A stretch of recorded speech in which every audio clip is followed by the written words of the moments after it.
ത്രിയേക ദൈവത്തിൻ്റെ തിരുനാമത്തിന് മഹത്വം ഉണ്ടാകട്ടെ. കർത്താവിൽ പ്രിയ സഹോദരങ്ങളെ, ദൈവം നമുക്ക് അനേകമായ അനുഗ്രഹങ്ങൾ തന്നിട്ടുണ്ട്. അർഹിക്കാത്ത അനുഗ്രഹങ്ങൾ. എന്നാൽ നമുക്ക് ലഭിക്കുന്ന ഈ അനുഗ്രഹങ്ങൾ, നമ്മൾ അനുഭവിക്കുന്ന ഈ അനുഗ്രഹങ്ങൾ മറ്റുള്ളവരുടെ നന്മയ്ക്കായി അല്പമെങ്കിലും വിനിയോഗിക്കുവാൻ നമുക്ക് എത്രമാത്രം കഴിയുന്നുണ്ട് എന്ന് പരിശോധിക്കേണ്ടിയിരിക്കുന്നു. സ്വന്തമായ വളർച്ചയ്ക്ക് വേണ്ടി, സ്വന്തം താല്പര്യങ്ങൾക്കനുസരണമായി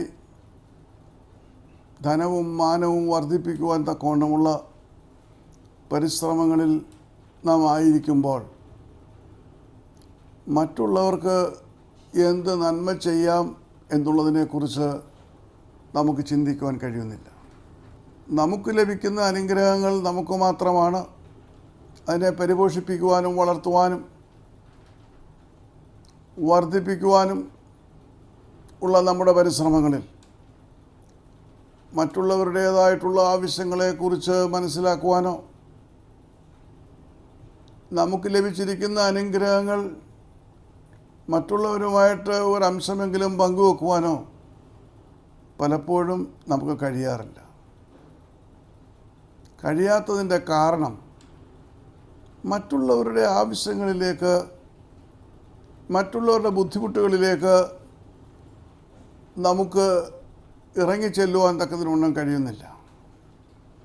ഇറങ്ങിച്ചെല്ലുവാൻ കഴിയണമെങ്കിൽ അതിനെക്കുറിച്ചൊരു ഭാരം നമുക്കുണ്ടാകണം, അതിനെക്കുറിച്ചൊരു ശ്രദ്ധ നമുക്കുണ്ടാകണം, അതിനെക്കുറിച്ചൊരു ചിന്ത നമുക്കുണ്ടാകണം.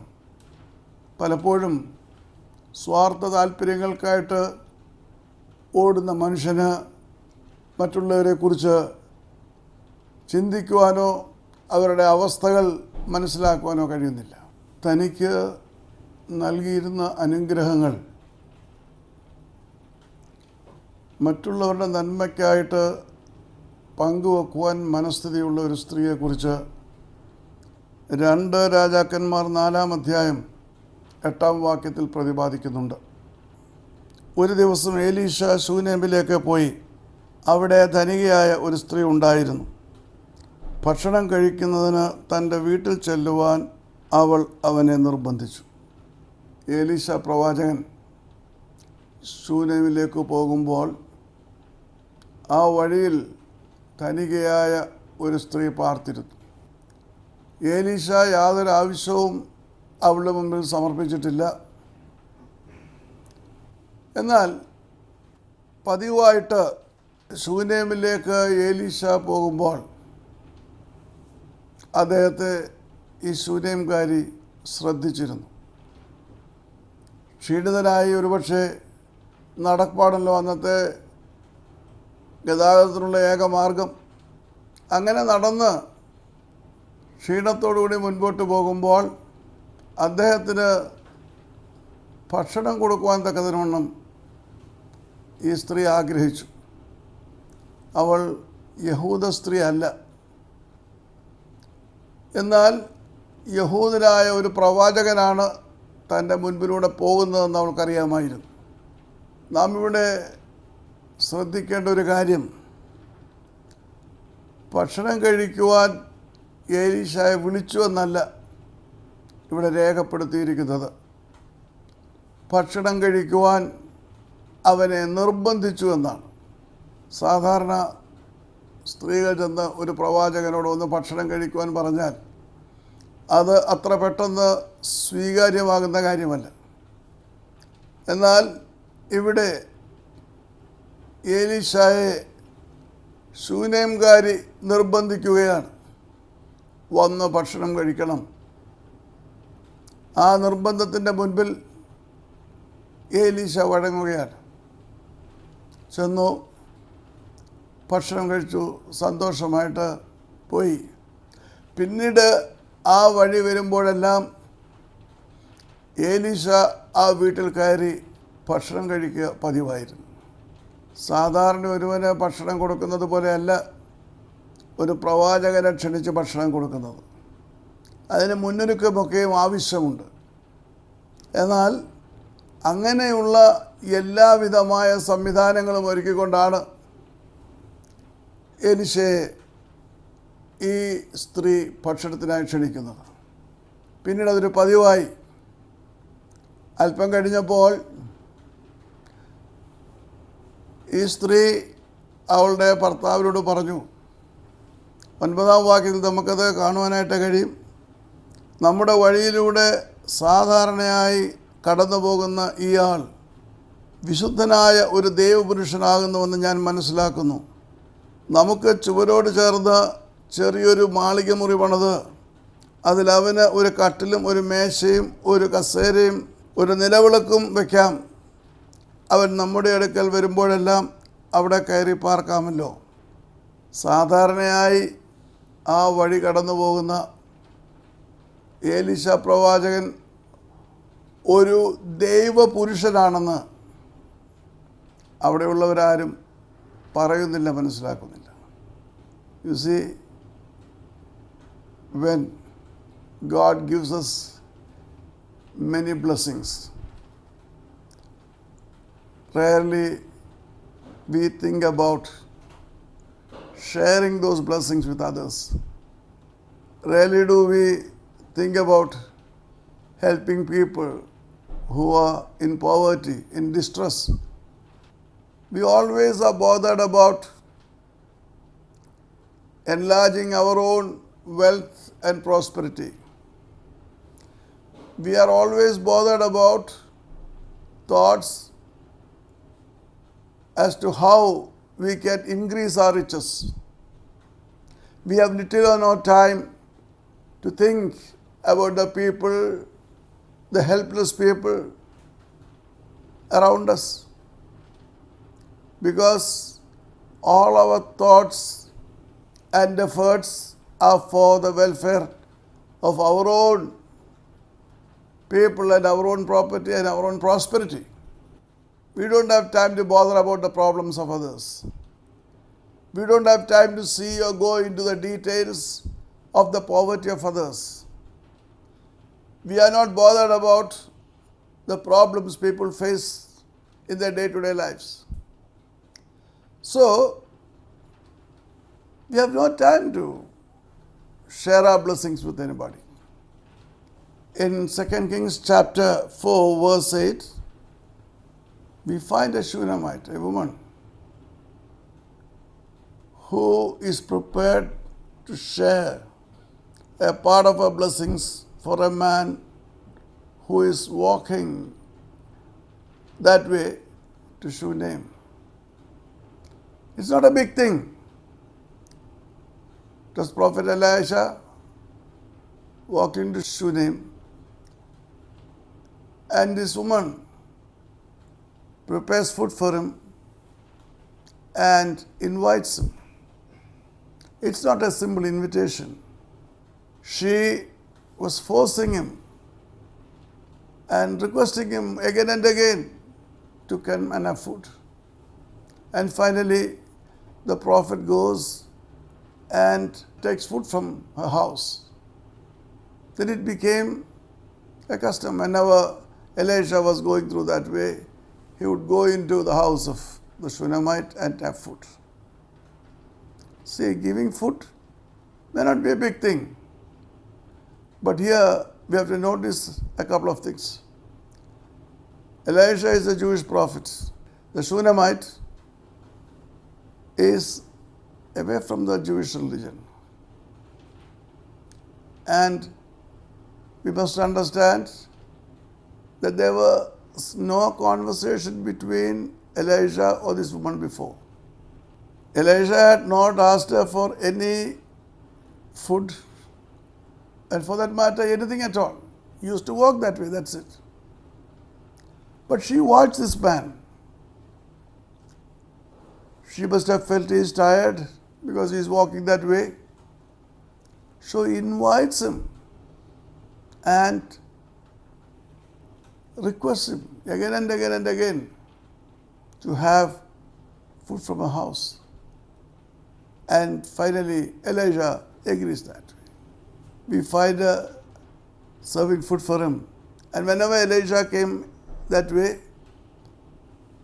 he used to go to the Shunammite's house and have food there. Days went by. Then one day, this lady, she was immensely rich, she told her husband, I see the person who is going through this way to Shunem is a man of God. And why not we build him a small room? And the husband agreed. അതിൻ്റെ 9-ാമത്തെ വാക്യത്തിൽ പറയുകയാണ്, ഇവിടെ കൂടെ പോകുന്ന ഈ മനുഷ്യനൊരു ദൈവപുരുഷനെന്ന് ഞാൻ കാണുന്നു. ശൂനേമിൽ അനേകം മനുഷ്യർ പാർത്തിരുന്നു. പക്ഷേ ഈ കടന്നു പോകുന്ന മനുഷ്യൻ ഒരു ദൈവപുരുഷനാണെന്ന് മനസ്സിലാക്കിയത് ഒരു സ്ത്രീ മാത്രമാണ്, ധനികയായ സ്ത്രീ. അവൾക്കത് മനസ്സിലാക്കേണ്ട കാര്യമില്ല. പക്ഷേ അവൾ ആ വ്യക്തിയെ ശ്രദ്ധിച്ചപ്പോഴാണ് അദ്ദേഹത്തിന് ക്ഷീണമുണ്ട്, അദ്ദേഹത്തിനൊരു വിശ്രമമുണ്ടെങ്കിൽ നല്ലതാണ് എന്ന് തോന്നിയത്. അവൾ അതിന് നഷ്ടം സഹിക്കുവാൻ തയ്യാറായി.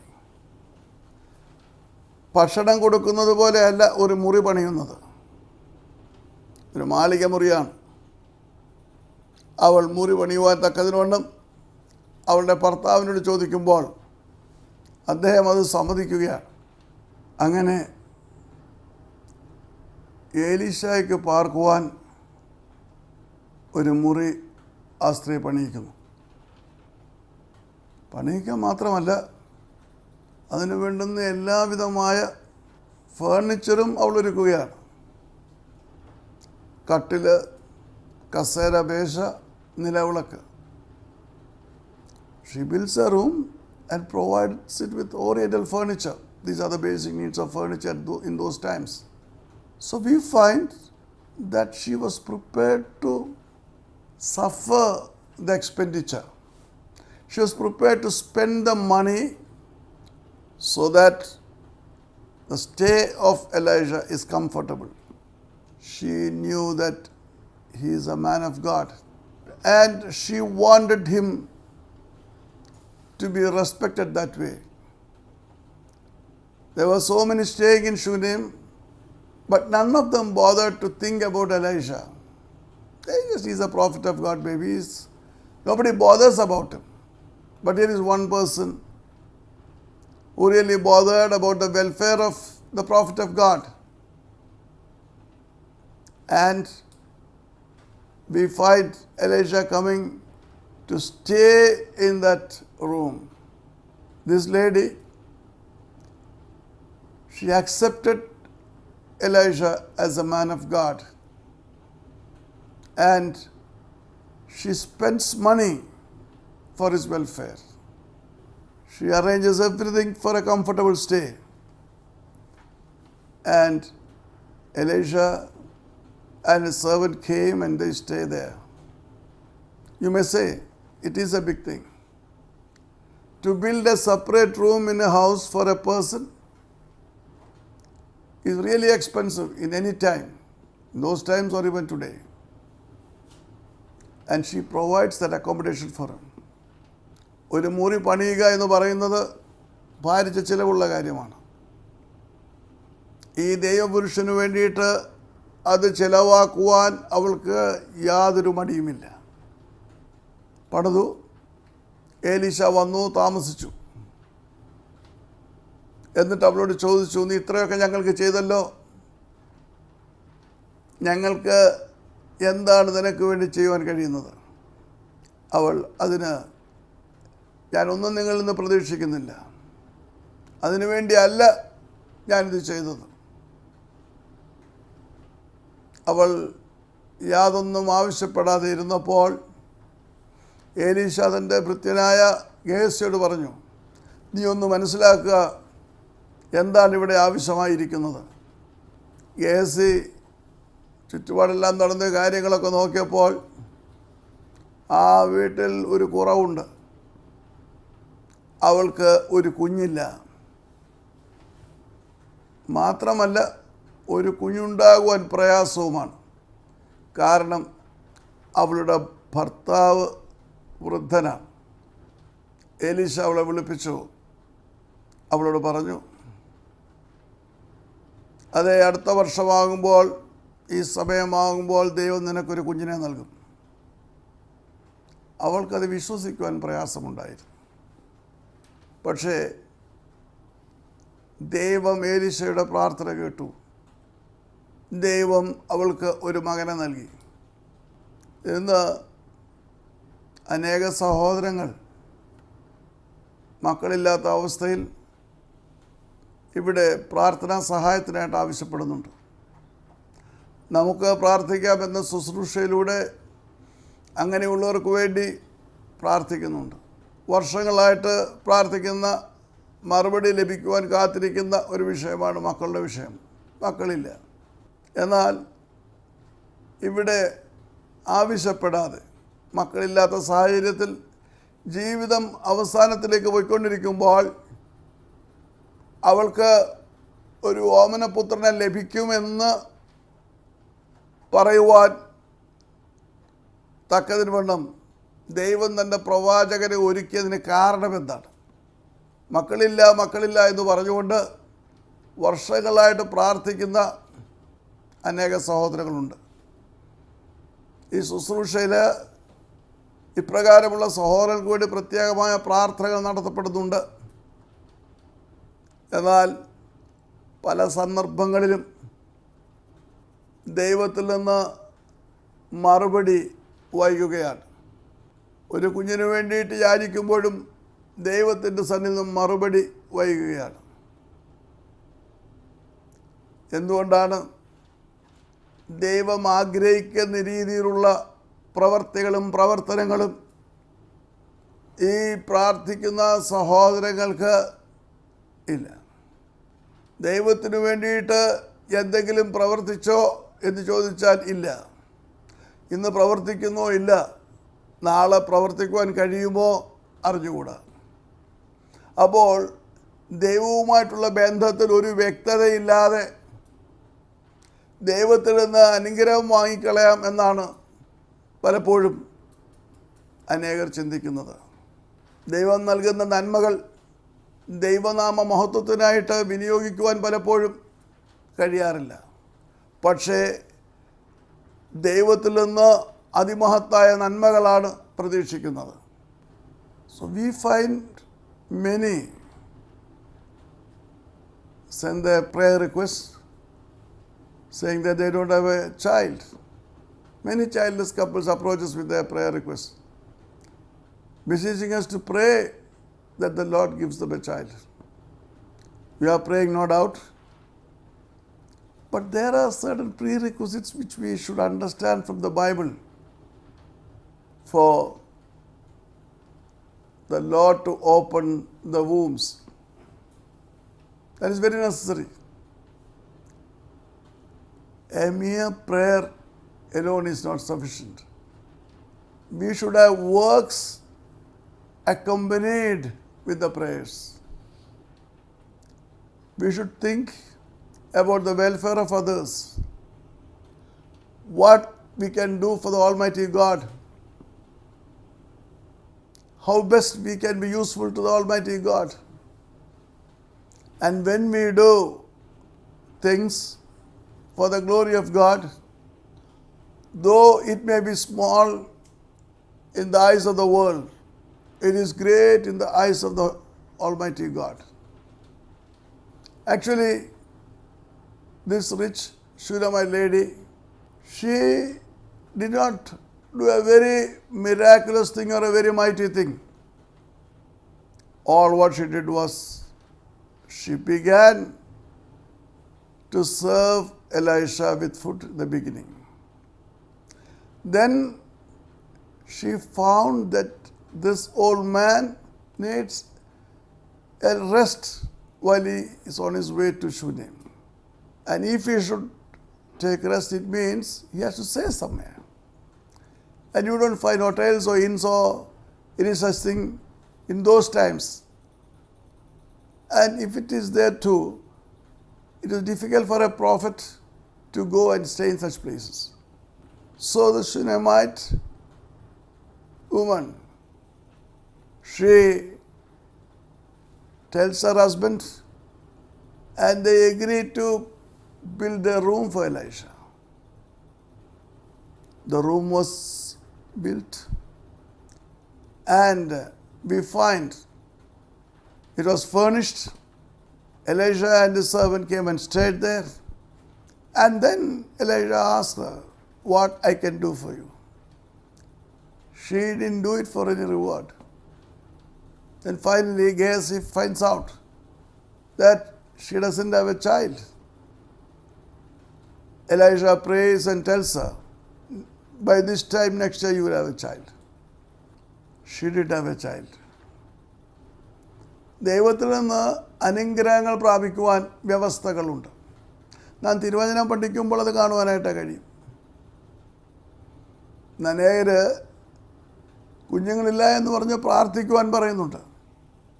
എന്നാൽ അവരുടെ പ്രവർത്തനങ്ങൾ, അവരുടെ പ്രവർത്തികൾ ദൈവത്തിൻ്റെ സന്നിധിയിൽ പ്രാഗൽഭ്യം നേടുവാൻ കഴിവുള്ളതല്ല. അവരുടേതായിട്ടുള്ള ചിന്തകൾ, അവരുടെ നിരൂപണങ്ങൾ ഒന്നും ദൈവനാമ മഹത്വത്തിനായിട്ടുള്ളതല്ല. ദൈവികമായ ശുശ്രൂഷകളിൽ പ്രവർത്തിക്കുവാനോ ദൈവത്തിൻ്റെ മഹത്വം ലോകത്തിന് വിളംബരം ചെയ്യുവാനോ ഉള്ള പ്രവർത്തികളല്ല അവരുടെ കരങ്ങളിലുള്ളത്. ദൈവിക കരങ്ങളിൽ നിന്ന് അവർക്ക് വലിയ അനുഗ്രഹങ്ങൾ ആവശ്യമുണ്ട്. തങ്ങൾക്കുള്ളതിൽ നിന്നൊരംശം എടുത്തുകൊണ്ട് ദൈവത്തിനു വേണ്ടി പ്രവർത്തിക്കുവാനോ ദൈവത്തിൽ വിശ്വസിച്ചുകൊണ്ട് ദൈവനാമ മഹത്വത്തിനായിട്ട് വിനിയോഗിക്കുവാനോ അനേകർക്ക് കഴിയാറില്ല. പക്ഷേ അവർ പ്രാർത്ഥിക്കുന്നുണ്ട്, ഒരു കുഞ്ഞിനെ ആവശ്യമാണ്. ഞാനൊന്ന് ചോദിച്ചുകൊള്ളട്ടെ, ഏലീശായ്ക്ക് ആ ഭക്ഷണം കൊടുക്കുന്ന പ്രക്രിയയിലൂടെ ആരംഭിച്ച ശുശ്രൂഷ അവനവിടെ വിശ്രമിക്കുവാനൊരു മുറി പണിയുന്ന അവസ്ഥയിലേക്ക് വിപുലമായി. അങ്ങനെ അവിടെ പാർക്കുമ്പോഴാണ് ആ വീടിൻ്റെ കുറവ് എന്താണെന്ന് മനസ്സിലാക്കി അത് പരിഹരിക്കുവാൻ ഏലീശ മുൻപോട്ട് വരുന്നത്. ദൈവത്തിന് പ്രവർത്തിക്കുവാനൊരവസരം ആ സ്ത്രീ ഒരുക്കി കൊടുത്തു. അതെങ്ങനെ ഒരുക്കി കൊടുത്തു? ദൈവം അവൾക്ക് നൽകിയ അനുഗ്രഹങ്ങളുടെ ഒരംശം ദൈവനാമ മഹത്വത്തിനായിട്ട് വിനിയോഗിച്ചു. വേറൊന്നിനും വിനിയോഗിച്ചില്ലല്ലോ. ആകെ ചെയ്തത് ആ പ്രവാചകന് അല്പം ഭക്ഷണം കൊടുത്തു എന്നുള്ളത് മാത്രമാണ്. ശരിയാണ്. പക്ഷേ പ്രവാചകനെ പ്രവാചകനായിട്ട് ഉൾക്കൊള്ളുവാനും ആദരിക്കുവാനും സ്വീകരിക്കുവാനും സൽക്കരിക്കുവാനും അവന് വിശ്രമിക്കുവാനും അവസരമുണ്ടാക്കി കൊടുത്തപ്പോൾ അതൊക്കെയും ദൈവത്തിന് ചെയ്തതാണ്. ദൈവത്തിൻ്റെ സന്നിധിയിൽ പ്രവാചകന് പറയുവാനുള്ള ഒരു ഉപാധിയായി. ഏലീശ പ്രാർത്ഥിച്ചു, അവൾ കുഞ്ഞിനെ ദൈവം നൽകി. എന്നെ കേൾക്കുന്ന ദൈവത്തിൻ്റെ ജനമേ, ദൈവത്തിൽ നിന്ന് വൻ കാര്യങ്ങൾ പ്രാപിക്കുവാൻ നമുക്ക് കഴിയണമെങ്കിൽ ദൈവം നമുക്ക് തന്നിരിക്കുന്ന അനുഗ്രഹങ്ങളുടെ ഒരു ചെറിയ അംശമെങ്കിലും ദൈവനാമോഹത്വത്തിനായിട്ട് വിനിയോഗിക്കണം. അപ്രകാരം വിനിയോഗിക്കുമ്പോഴാണ് നാം സ്വപ്നം കാണാത്ത അനുഗ്രഹങ്ങളുമായി ദൈവം നമ്മെ വഴി നടത്തുന്നത്. അത് പ്രാപിക്കുവാൻ ദൈവം നമ്മെ സഹായിക്കട്ടെ. നമുക്ക് പ്രാർത്ഥിക്കാം.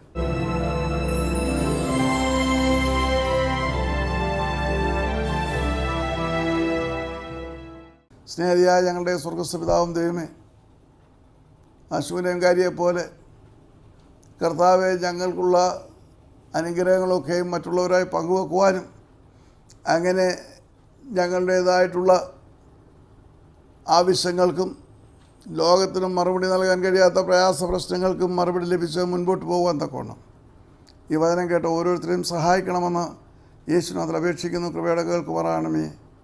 ആമേൻ. ദൈവം നമ്മെ അനുഗ്രഹിക്കട്ടെ.